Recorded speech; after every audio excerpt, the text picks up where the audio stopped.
Okay, have a blessed midweek prayer po sa ating lahat mga kapatid sa Panginoon. Nagpupuri po tayo at nagpapasalamat sa ating makapangyarihan Diyos na nagbigay po sa atin ng kalakasan, lalo tigit ng buhay upang magsama-sama po tayo sa ating pagbubulay-bulay at pag-aaral ng kanyang mga salita. Binabati ko po ang lahat ng mga kapatiran po natin na patuloy pong nakakasama dito sa pananalanginan at pagbubulay-bulay sa salita ng ating Panginoon. Magandang gabi sa ating lahat mga minamahal na mga kapatid sa mga nasa ibang bansa. Kayo po ay ingatan palagi at gabayan ng ating Diyos na makapangyarihan. At patuloy po kayong samahan sa inyong mga balakin at plano na ang lahat ng ito ay magiging mabuti at maayos ang resulta sapagkat ang Diyos ang laging magbibigay sa atin ng patnubay. Mapagpalang gabi rin sa ating mga kapatiran dito sa Faith and Devotion na nasa Pilipinas, yan, Luzon, Visayas, and Mindanao. Have a blessed midweek prayer po sa inyong lahat. At purihin ang Panginoon na patuloy po kayong nakakasama namin.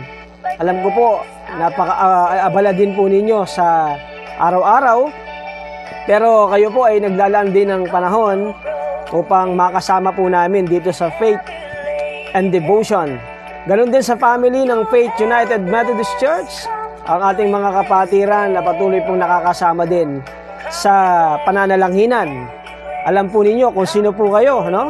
Hindi ko na po kayo maisa-isa, pero I pray na lagi po ninyong nilalagay sa inyong mga buhay ang mga salita ng Panginoon kahit na tayo po ay may mga gawain din sa araw-araw.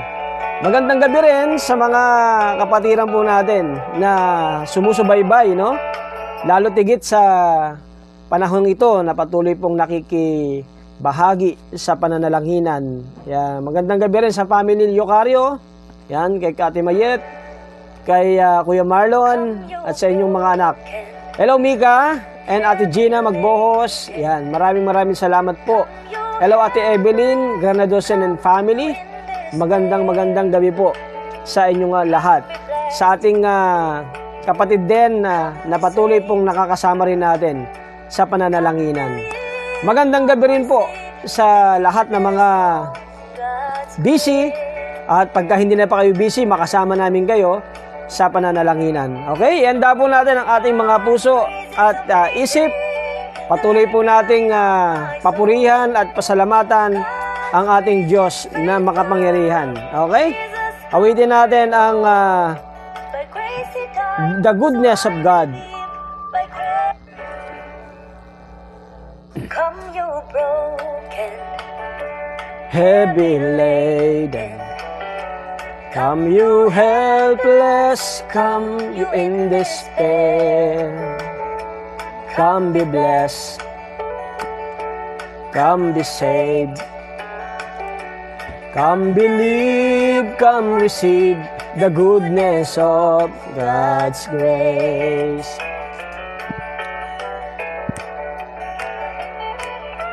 God's grace is amazing, the lifeline of my soul. God's grace is faithful, Jesus conquered all. By grace He died, so I may live. By grace I am saved.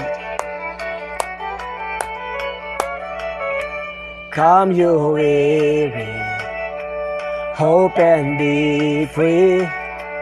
Come you helpless, lift your misery. Come be blessed, come be saved. Come believe, come receive the goodness of God's grace. Grace is amazing, the lifeline of my soul. God's grace is faithful, Jesus conquered all.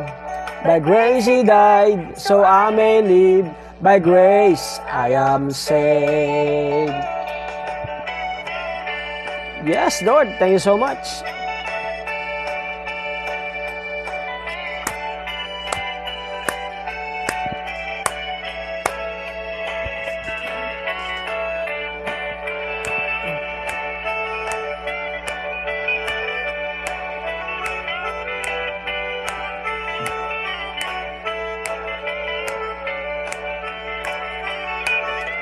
God's grace is amazing, the lifeline of my soul. God's grace is faithful, Jesus conquered all. By grace He died, so I may live. By grace I am saved. God's grace is amazing, the lifeline of my soul. God's grace is faithful, Jesus conquered all. By grace He died, so I may live. By grace I am saved.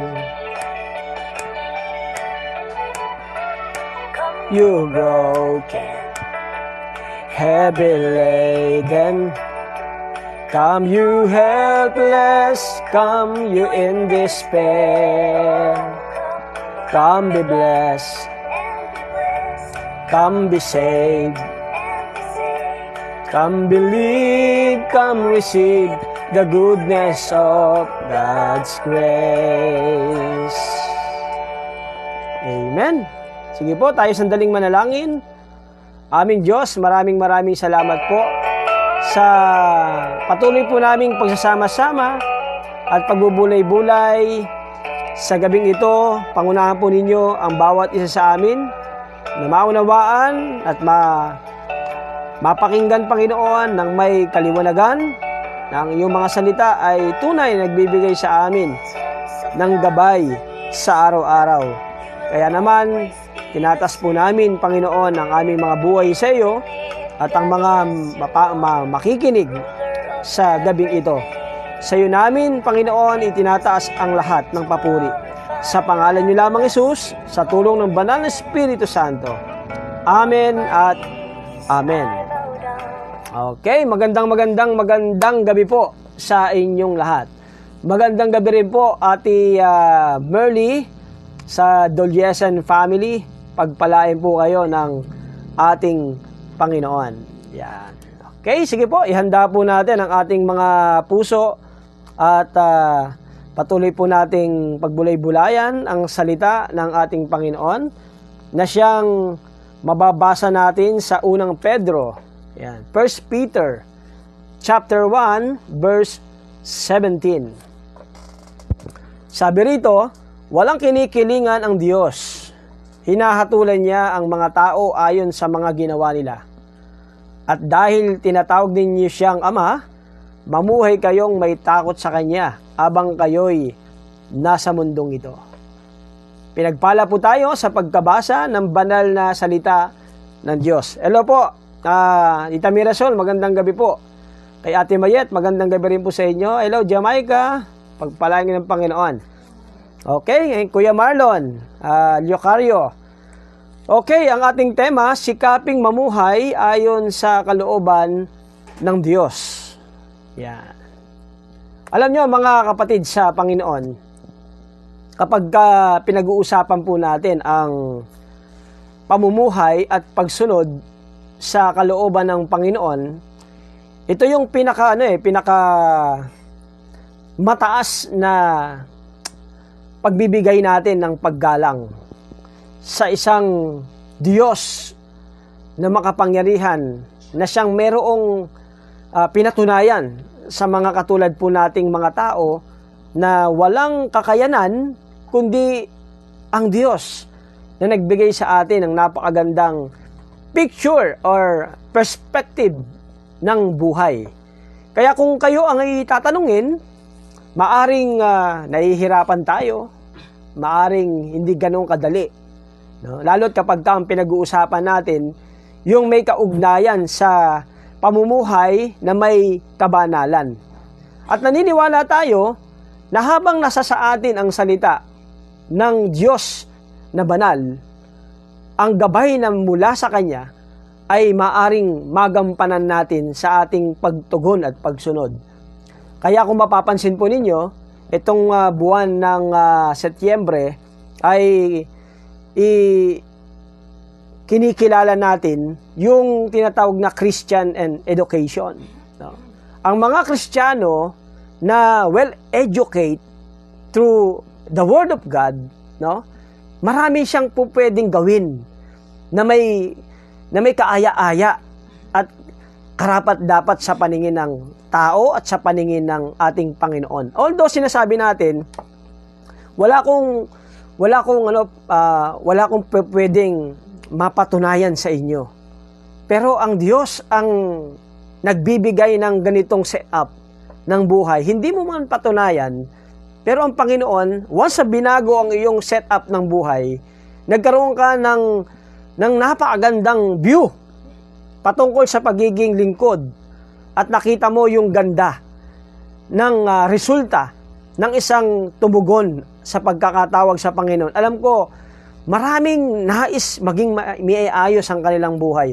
Naniniwala po ang inyong lingkod, mas marami ang ninanais na maging maayos ang kanyang buhay. Pero dahil sa tayo po ay nabubuhay sa mundong ito at patuloy na lumalakad sa lakbayin na kung saan talaga sa kinabukasan, no?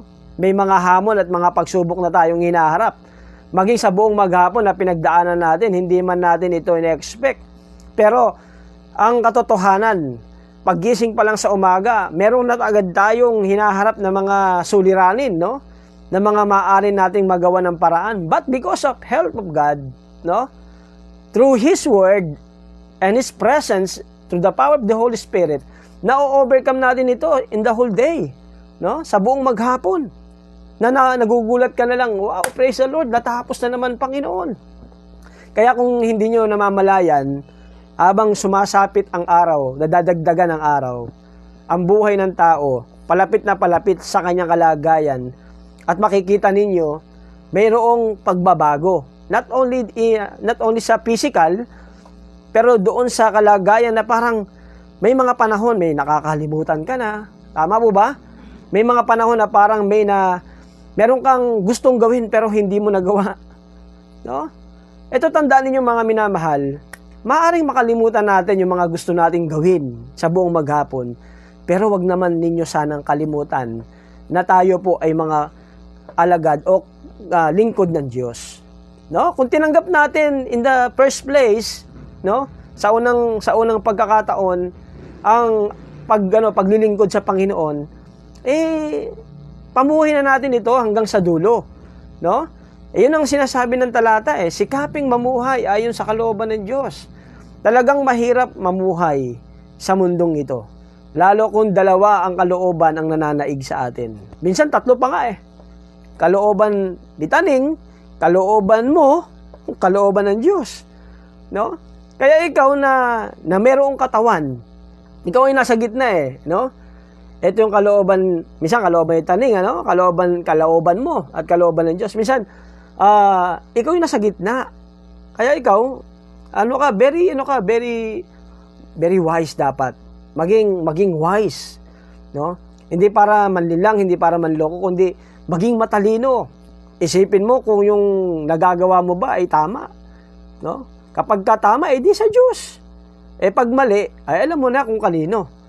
Ikaw pa rin ang pupuntahan, no? Ikaw pa rin ang magbabalanse. Kaya sa magitan ng iyong pagtanaw at pakiramdam, malalaman mo agad kung ito ay magiging magandang epekto sa iyo or hindi. Kaya sabi rito, walang kinikilingan ng Diyos, no? Ibig sabihin, hindi dahil sa ako'y pastor, hindi dahil sa ikaw ay matagal ng laiko, hindi dahil sa ikaw ay malalim na sa pag-aaral, no? Once na meron tayong ginawa, no, possible, once na meron tayong ginawa na hindi ayon sa kalooban ng Panginoon, may bunga ito pagdating ng araw. No? Pero tayo, nakikita ng Panginoon kung ano yung desire ng ating mga puso. No? Nalalaman ng Panginoon kung ano po pwede nating gawin. Kung meron tayong nais na magawa, meron tayong nais na mangyari sa magitan ng magandang direction mula sa Panginoon, yun ay gagabayan ng Panginoon. Ililid yun ng Panginoong Diyos. Kaya pagka tayo nag-declare at naniwala tayong mangyayari yun. Dahil kung ito ay nasa maayos at mabuti. Kaya may mga magagandang plano kung minsan hindi natutupad. Kasi nga, doon sa maling pamamaraan, no? Hindi agad natin na pag-aaralan kung ito ba ay tama o ito ba ay hindi ayon sa kalooban or ayon sa kalooban ng Panginoon. Kaya kung minsan may mga tanong, ano bang kalooban ng Diyos? Pastor, may nagtanong na sa akin ng ganun eh. Simple lang mga kapatid ang tanong ko, ang sagot ko doon.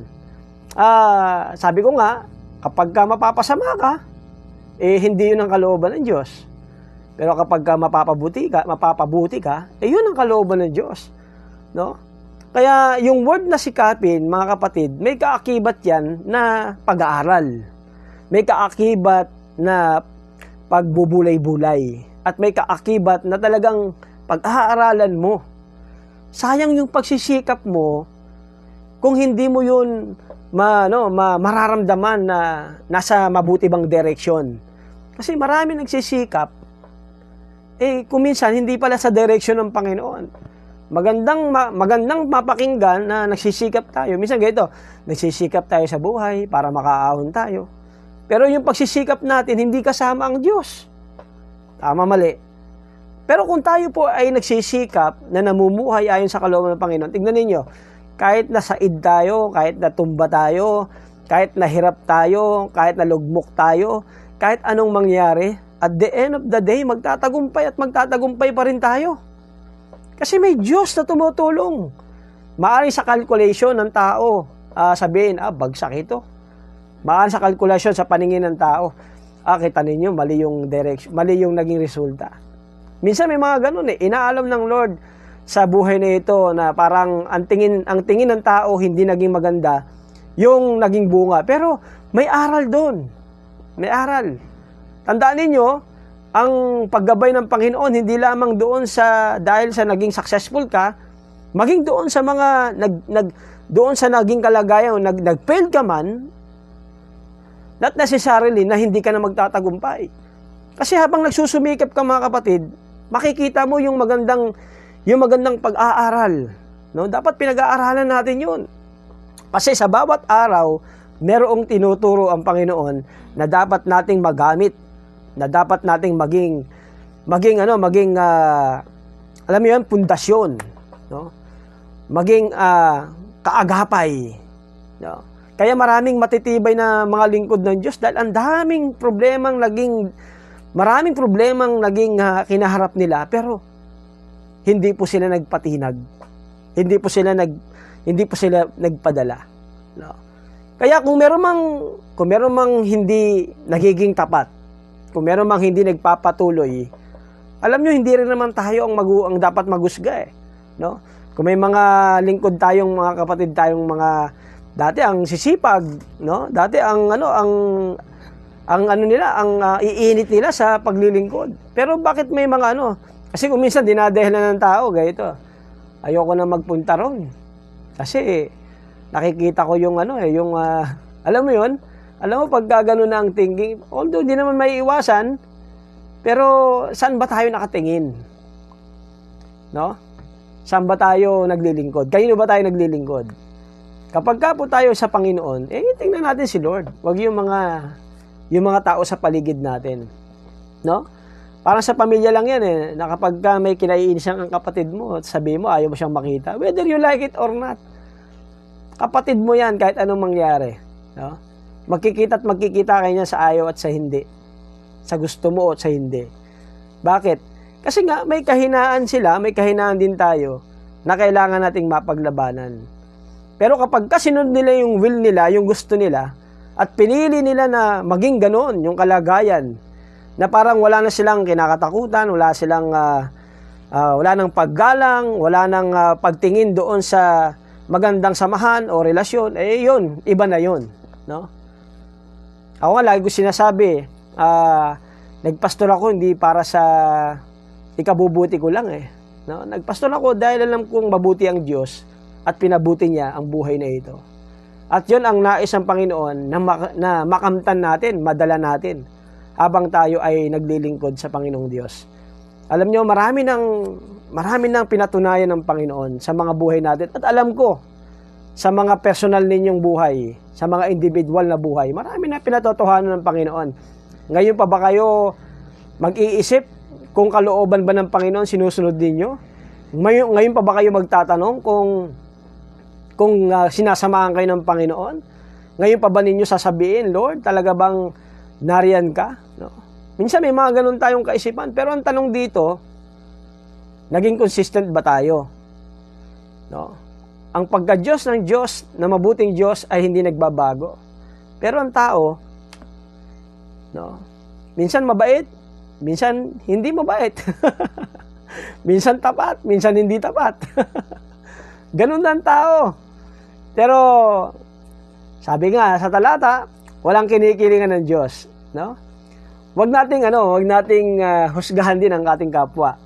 Kung ganun ang kanilang style, edi wala tayong magawa. Mahalaga, yung style mo, yung style pa rin ng kalooban ng Diyos. Wag ninyong hahayaan, no? Na ang salita ng Diyos ang mag-a-adjust para sa iyo. Tandaan niyo, wag ninyong gagawin 'yon. Yung salita ng Diyos ang mag-a-adjust sa iyo, hindi. Ikaw ang mag-a-adjust at dapat mong sundin ang salita ng Diyos. Kasi maraming tao ngayon, pag hindi pabor sa kanilang pandinig, yung naririnig, no? Ibig sabihin nun, parang pakiramdam nila, hindi okay sa kanila. Pero ang tanong dito, sino bang hindi okay? Lahat tayo hindi okay sa paningin ng Diyos dahil lahat tayo nagkakamali, nagkakasala, nakakagawa ng mga bagay hindi karapat-dapat sa harapan ng Panginoon. Aminin man natin o hindi, ganun talaga ang tao. No? Hindi talaga totally nagiging faithful kay Lord. Maaaring sabihin nyo ngayon, faithful ako kay Lord. Sinusunod kong kalooban ni Panginoon. Pero pagkatapos po nito, sa ating pag-aaral, no, minsan, hindi nyo mamamalayan. Bukas, susubukin kayo. May mga taong nangiinis sa inyo, may mga taong nangaasar sa inyo. Tapos yung emosyon ninyo, magiging no?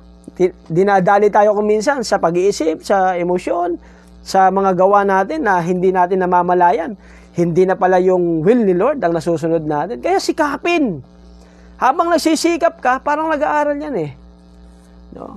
Nagsusumikap kang makapasa. Makatapos ka sa grade 1, sa grade 2, sa grade 3, sa grade 4. Na kahit hindi mo alintana na ginagawa mo yung mga assignment mo, nagugulat ka na lang, madaling araw na. No? Alam niyo, nung estudyante ako sa Iris, kasi puro kami drawing eh. Kasi ako, ang tinapos ko, Best IT, drafting. 4 years course ang aking tinapos doon. Dapat nga isang taon pa dapat para maging ganap akong architect. Yun ang sabi sa akin ng professor ko na, Pastor, mag-take ka pa ng isang taon para maging maging architect ka. Sabi ko, sir, hindi po pwede sir kasi talagang requirement ko lang yung 4 years course para magpastor ako. Ganun ba? Mabuti kung ganun at yun pala ang direction. Pero alam niyo, sa totoo lang, hindi naman ako marunong mag-drawing eh. Hindi ako marunong mag-drawing. Kahit nga yung alam niyo yung picture diyan sa likod ko, dati do-drawing kami ng ganyan, no? Yung charcoal ang tawag namin doon. Hindi ako marunong, pero nung nagsikap, dahil ang heart ko ay kasama kong Panginoon. Alam mo, pagka nagsisikap ka, kasama mo ang Panginoon, hindi mo namamalaya, nagagawa mo na pala yung mga hindi mo kayang gawin, nagagawa mo na pala. Ganun ang setup. Kapag nagsumikap tayo sa kalooban ng Panginoon, mahirap sundin, gawin ang kalooban ng Panginoon. Pero kapag nasa heart natin, magugulat ka na lang na nagagawa pala natin yung mga bagay na ito. Ganyan kabuti ang Diyos. Kaya sa sa paglilingkod natin sa Kanya. Dapat makita natin yung napakagandang view, no? Yung picture na nais ng Lord na maging mabuti tayo, na maayos tayo. Nais ng Panginoon na ang buhay na ito ay uuwi sa magandang kalagayan ng buhay. Alam nyo, meron pa akong karanasan, ano? Dahil sa pagnanais ko na makatapos sa pag-aaral. Kasi yung time na yon nung nag-college ako, talagang ang direksyon ko magpastor na ako. Talagang gusto ko, Lord, yung will mo ang masunod, hindi yung kalooban ko, hindi yung gusto ko. No? Pupunta ako niyan. Pag uwi ko ng school, kasi babae from Sampaloc, no? Nagtahan. Ang biyahe ko niyan, isang jeep, then Divisoria, then pag uwi ko, pupunta sa bahay, maghuhubad, maglalaba ng uniforme ko. Then pagka nalaman ko na, sasampay ko na yon. Pag nasampay ko na, magpapaalam ako sa tatay ko, sa lola ko, sabihin ko, pupunta muna ako sa church. Dahil yun lang yung lugar na pakiramdam ko, kapag ka nandun ako sa church, nagagawa ko ang lahat ng assignment ko.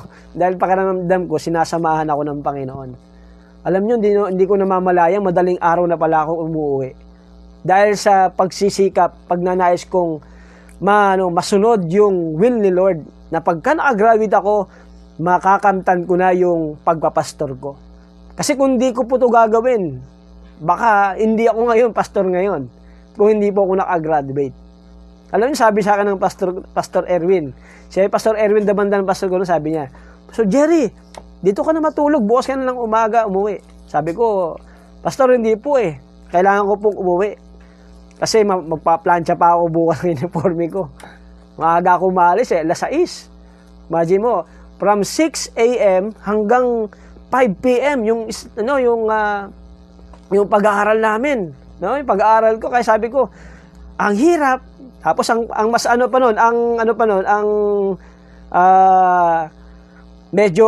medyo isa sa mga nagiging problema ko noon talaga yung pambaong ko, no? Pamasahe ko. Sabi ko, kahit 50 ang baong ko, tuloy ako pag-aaral. No? Ang kagandahan talaga sa Panginoon, pag nakikita niyang may pangangailangan ka, magastos din yung pagiging drafting Kailangan bumili ka ng mga gamit Yung pang-drawing, no? Yung T-square na tinatawag. Tapos yung pang-trace. Gumagawa pa kami ng mga plano. No? Parang architect nga at saka engineer ang aking naging course noon. Pero dahil no choice ako, dapat nga psychology. Pero dahil wala na, last na yung Last na yung course na yun. Sabi, yun na lang talagang available. Kung sa ibang school ako papasok, wala akong pang tuition. Hindi ako makakapag-aral. Pero dahil nais ng Panginoon na makatapos ako, doon pa lang ginabayan niya na ako. Sabi ko, Lord, sige po, kung ito po yung will ninyo, na kahit hindi ako marunong mag-drawing, pero dahil ito kalooban ninyo, alam nyo mga kapatid, sa loob ng 33 na student, 3 lang kami graduate. No? At hindi lang yon. Ako po ang isa sa mga nanguna sa mga estudyante nung panahon na yon. Kaya sabi ko, ang galing ng Panginoon. Yung dating wala namang alam, ngayon, hindi naman ganun kaalam, pero naniniwala ko, basta't guide ka ng Holy Spirit, lahat malalaman mo at ituturo sa'yo ng Panginoon. Ito siya sabi sa atin, hindi mo kayang mamuhay, makakayanan mo kasi tinuturuan tayo ng Panginoon. Hindi mo kayang sumunod, magagawa mo dahil ang Diyos ang magpapaalala na masunod mo ang kalooban niya.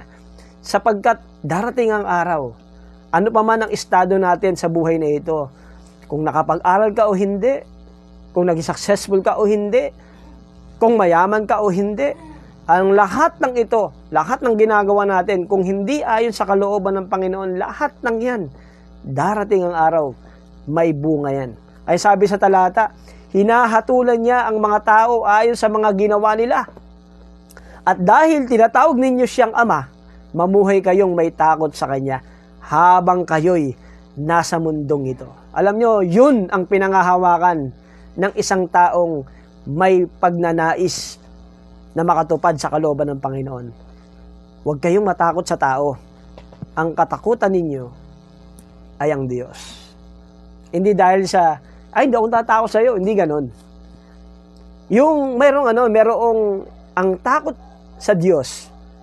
Ito yung mga takot na nagmamahal sa Diyos at marunong rumespeto sa kapwa niya tao. Amen ba yun? Hindi yung wala kang takot sa tao dahil sa Diyos ka lang natatakot. Pagka tatakot ka sa Panginoon dahil ayaw mong hindi ang kalooban niya ang masunod. Anong kalooban ng Panginoon? Love the Lord your God with all your heart, mind, soul, and spirit, and then love your neighbor as you love yourself. No? Kaya purihin ng Panginoon, mga kapatid, mahirap man, pero magiging magaan kung sa Diyos tayo mananangan. Okay? Ulitin ko, sabi sa paalala sa atin ng unang Pedro, walang kinikilingan ng Diyos, hinahatulan niya ang mga tao ayon sa ginawa nila. Kung maganda naman ang ginawa natin, huwag tayo matakot. Hindi tayo hahatulan. Tama? At dahil tinatawag ninyo siyang Ama, mamuhay kayong may takot sa Kanya. Ibig sabihin, ang pagkatakot natin ay may magandang resulta na ang pamumuhay ay mabuting halimbawa sa ating Diyos at sa ating kapwa. Okay? Sikaping mamuhay ayon sa kalooban ng Diyos. Magandang gabi po sa inyong lahat. I hope and I pray na nabigyan na naman tayo ng panibagong inspirasyon, no? Upang maging makabuluhan ang ating paggising bukas, ang lahat ng ating gagawin sa buong maghapon. No? Maraming salamat sa Panginoon na napakabuti niya sa lahat ng oras, sa lahat ng panahon. Diyos siya sa atin. Okay? To God be the glory. Have a blessed midweek prayer, everyone. Sa Diyos ang papuri. Sige po, tayo po'y umawit, no? Ay, tayo po'y manalangin. Yan, manalangin na po tayo. Kung meron po kayong nais ay dulog sa Panginoon, no? Tayo po ngayon ay mananalangin.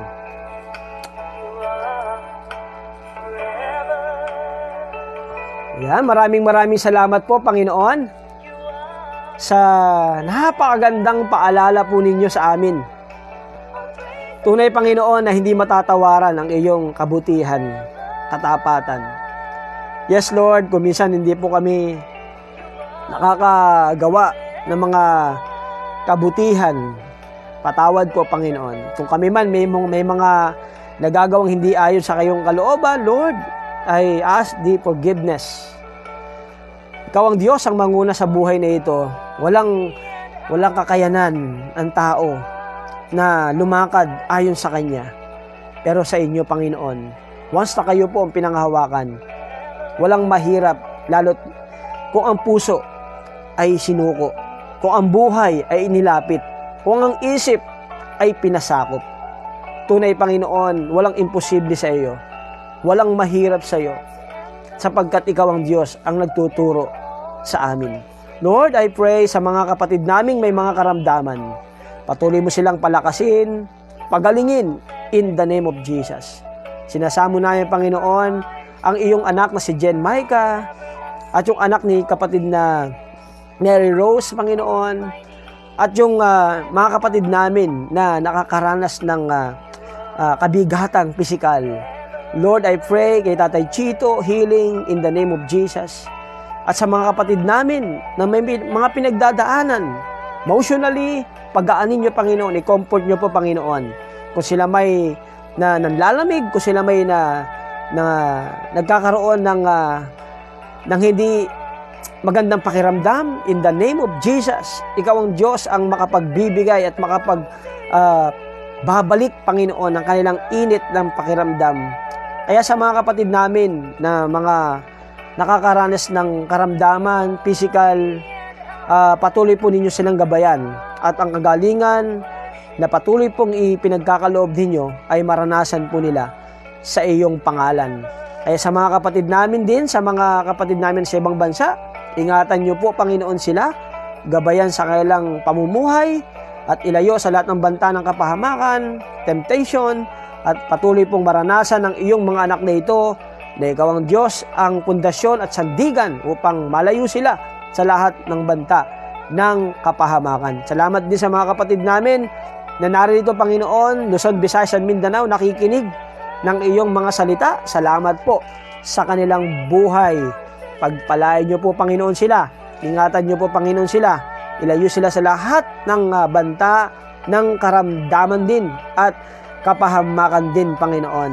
Purihin ka sapagkat ang iyong mga anak na kasama namin ngayon ay patuloy pong nagkakaroon ng paalala, gabay na gamitin ang iyong mga salita para sa pamumuhay sa araw-araw ay ang kalooban, ang iyong masunod, sa iyong kalooban ang siyang patuloy, Panginoon, na malakaran. Kaya naman sa panahong ito, itinatas ko rin po, Panginoon, ang buong family ng Faith United Methodist Church. Maraming salamat po sa family ng Faith, ang Adgento family, ang Baloloy family, ang Castillo family, ang Dolgesan family, ang Ganan family, ang Magbos family, ang Bungkin family, ang Manalo family, ang Torres family, ang Reyes family, ang Tonga family, Dimalibot family, ganoon din, Panginoon, ang Pascua family, at sa bawat pamilyang nakakasama namin, Lord, sa online, sa Faith and Devotion family. Thank you so much sa patuloy pong pagbibigay niyo sa kanila ng oras at panahon para makasama namin sa pananalanginan at pag-aaral at pagbubulay-bulay sa iyong mga salita. Lord, salamat din sa mga kapatid namin na patuloy pong naroon ng puso na maging bahagi, Panginoon, ng mga gawain at patuloy po ninyong pagpalain, Panginoon, sila sa kanilang pangangailangan. In Jesus' name. I-bless nyo rin, Panginoon, ang kaarawan ng aking Tito RC Bangawang. Ikaw ang Diyos, ang magpala sa kanya, at patuloy po niyang madama ang biyaya ng buhay at kalakasan mula sa iyo, Panginoon. Maraming salamat din, Panginoon. Dinudulog ko rin ang aking Tito Temi, kagalingan, kalakasan din, at patuloy po niyang maranasan ng aking kapatid na si Joanna, Lord. I pray healing upon healing in Jesus' name. Manumbalik, Panginoon, ang kanyang sigla, at patuloy po, Panginoon, hipuin ninyo ang parte ng kanyang katawan na naroon ng karamdaman upang magawa niya, Panginoon, sa maghapon ng kanyang mga gagawin bilang nanay sa kanyang mga anak. Salamat po, Panginoon, sa kagalingan, kiniklaim na po namin ito. Salamat din, Panginoon, sa patuloy niyong pagpapala sa mga pangangailangan din ng iyong mga anak na patuloy po nilang natatanggap. I pray, Lord, patuloy ka po nilang mahalin, yakapin, at lakaran sa araw-araw ng buhay. Tunay, Panginoon, hindi niyo pinabayaan ang mga lingkod ninyo, ang mga anak ninyong nagtapat at nagmahal sa inyong mga gawain. I pray, Lord, sa mga manggagawa rin ng Batangas, ang buong pastor, dikonis, mga laiko, ang gawain sa darating na Sabado, Lord, I pray, kiniklaim na po namin, magiging matagumpay po ito, Panginoon. Salamat po sa darating din na anibersaryo ng mga church, ang katulad ng Full Grace at ng inyong church dito sa Faith United Methodist Church. Salamat po, Panginoon, sa mga preparasyon, paghahanda na iyong pinagkakalob. Tunay, Panginoon, sa inyo namin itinatas ang lahat ng ito ng may pagpapasalamat. At ginadalangin ko rin, Panginoon, ang community dito sa Balintawak, sa Bolo, sa San Roque, at sa lahat, Panginoon, sa lugar ng kinatitirikan ng iyong iglesia. Again, Lord, this is our declaration and prayer. Thank you so much. In Jesus' mighty name, amen and amen. Okay, magandang gabi po sa inyong lahat, mga kapatid sa Panginoon. Magandang gabi, Jamaica, Locario family. Yan, salamat po sa inyong patuloy na pakikiisa. Ganun din Ate Merly, AJ, magandang gabi sa inyo dyan. Ingatan kayo ng Panginoon. Tita Mirasol, Maykong, magandang gabi po. Kay kapatid na, sa aking may bahay, Cheryl Mangawang, salamat sa patuloy na pagiging partner ko sa ministry. Love you so much. Gustong-gusto niya yan eh. Narinig niya eh. Nakikinig siya dyan eh. Okay, ganun din sa inyo, Tita Seni. God bless po sa inyo. Pagpalain po kayo ng Panginoon. Ingatan po kayo ng Diyos palagi. At pagpalain din po ang inyong pangangailangan. Salamat po sa inyo pong patuloy na pagmamalasakit. At gabayan kayo ng Diyos sa araw-araw. Kalusugan, kalakasan ang aking panalangin sa inyong pamilya. Okay? Magandang gabi rin kay Ate Gina, kay Mika, kay Marlon, at sa family Magbuos.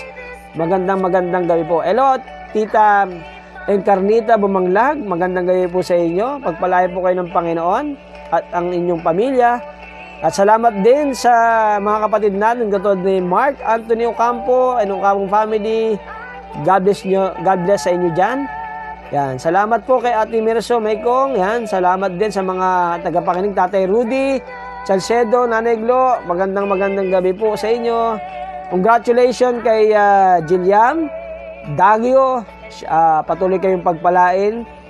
Dagyo family, Ate Lily, Nanay Pros, Lola Pros, Kuya Jerry, kay kapatid na Evelyn Pasmo Granadusen, magandang gabi po sa inyong lahat. Kay Ate Pe De La Cruz at kay Kuya Rusty, pagpalain. Hello, Ate Kat, yan, Tonga family, salamat sa inyong pamilya rin. At purihin ang Panginoon at congratulations sa Litoriaga family. Hello, Jeric, kita-kits bukas sa inyong House of Blessing sa ganap na alas 12 ng tanghali. Again, magandang gabi po sa inyong lahat mga kapatid. Tulad po ng aking patuloy na panalangin, ako po ay inyong lingkod na si Reverend Teremias Mangawang na nagsasabi, ito yung request ni AJ, na nagsasabi, hanggat may faith and devotion. Okay, God bless everyone. God bless po.